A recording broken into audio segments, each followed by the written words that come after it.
One of the many beautiful things about a religious community is the concept of a gemach.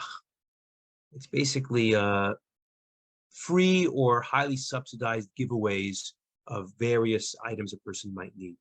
So, for example, in Ramat Beit Shemesh, where I live, if you open up the phone book, you've got, let's say, hundreds or thousands of people that live there and their phone numbers. You've got another several hundred businesses and their phone numbers. And you've got several thousand gemachs of people or organizations that are giving things away or lending them for those that need them. You have a diaper gemach, a stroller gemach, a wheelchair gemach, free money gemach for free interest-free loans.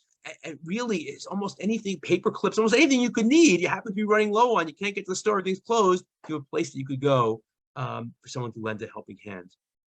It's just unbelievable, the creative gemachs that are out there. So Ruvain was one of those people that had a gemach that lent money, interest-free loans for people that needed a little bit of a pick-me-up.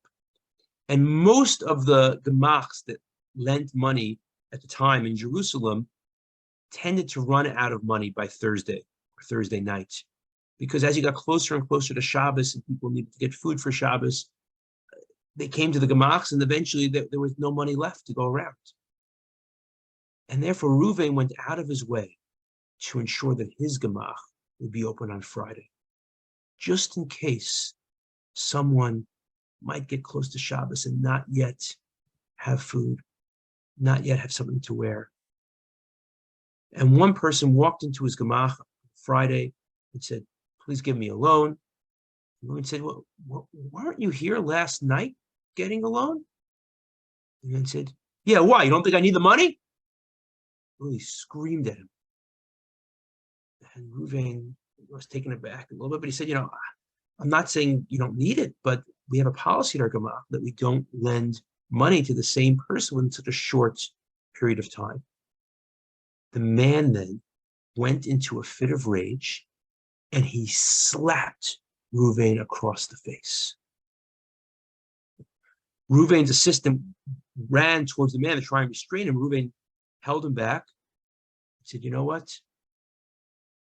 I think we have some money that we can give you."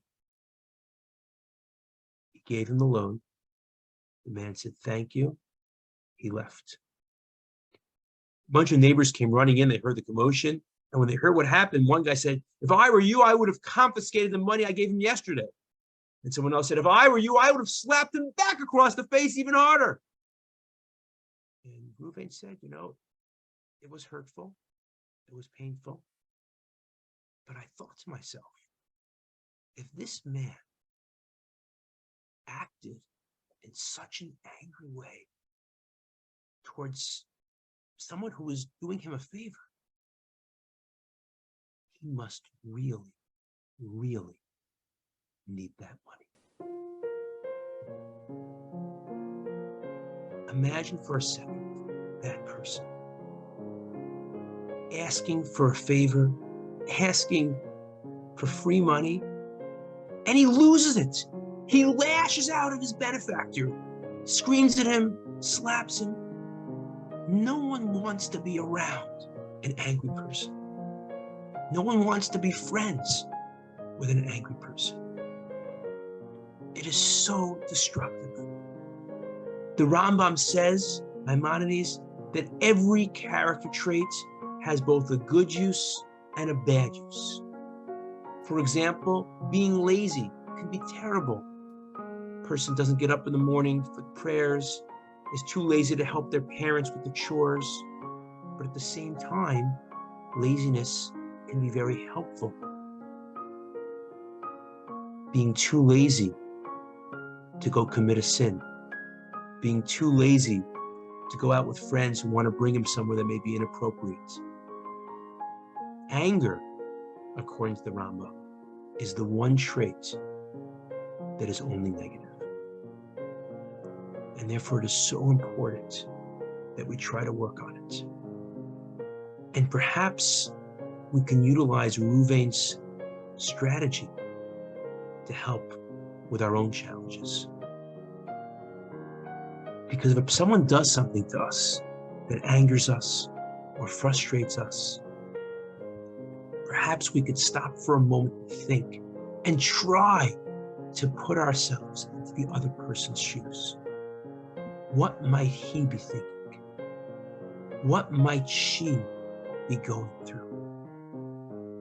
And perhaps by hesitating and reflecting a little bit on what the other person might be thinking, then maybe we can control ourselves as well. So I want to give us a blessing that number one, we should never be provoked or experience anything that could cause us to be angry. But number two, should we be provoked or experience a frustrating situation, we should find the inner strength and wherewithal to stay calm, collected, completely happy and at peace with ourselves and the world around us. Thank you all so much.